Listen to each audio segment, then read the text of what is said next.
Ce film m'a réellement déprimé. Je pense que ceux qui l'ont vu vont comprendre pourquoi. Je vais devoir spoil le film pour mieux expliquer mes propos.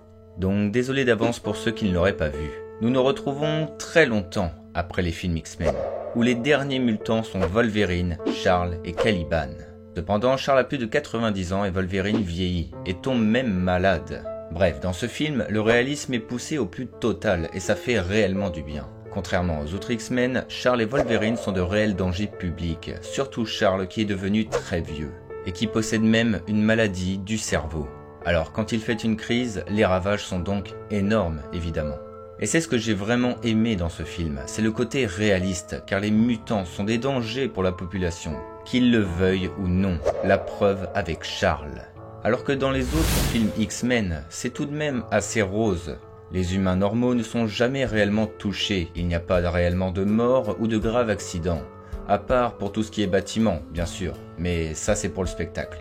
Ce que je veux vous dire par là, c'est qu'en fait dans le film, pour la première fois, nous avons la présence des comics d'X-Men, les vrais, où ce sont des super-héros, qu'ils ont fait des trucs de ouf, et j'en passe. Cependant, tout le long du film, Logan va réfuter ces comics, disant que c'est du bidon, que la plupart de ce qui est dedans est faux et hyperbolé. Ce film, à cause ou grâce de cette insistance envers les fausses infos des comics, réfute donc tous les anciens films X-Men, que ce seraient simplement des adaptations des comics, ce qui n'est pas vraiment faux, mais que tout est exagéré.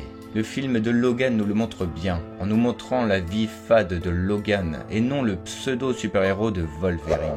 On pourrait même aller plus loin en disant que Logan est le seul film à être tourné dans le monde réel, mais on ne va peut-être pas aller jusque-là. Bref, pour vous dire que la violence et la tristesse du film n'est pas là pour rien. Elle est là pour nous montrer la réalité. Qu'est-ce qui se passerait avec des mutants dans la vie de tous les jours, soit des réels dangers pour la population, et vivent donc à l'écart. Ce ne sont pas des super-héros. Malgré leur vieillesse, ils doivent vivre à l'écart du monde et travailler pour gagner un peu d'argent. Les super-héros, ça n'existe pas, peu importe le pouvoir.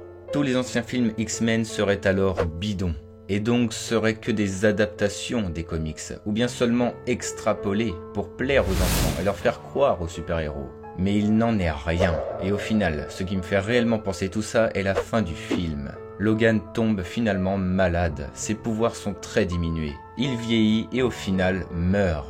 Voilà la réalité, et même si ça me fait chier que Wolverine soit mort, il faut l'accepter, alors que dans les comics, il est dit que Wolverine prend la place de Charles et enseigne aux nouveaux mutants. Les enfants sauvés dans le film, pour ceux qui n'auraient pas vu les comics, j'en fais partie.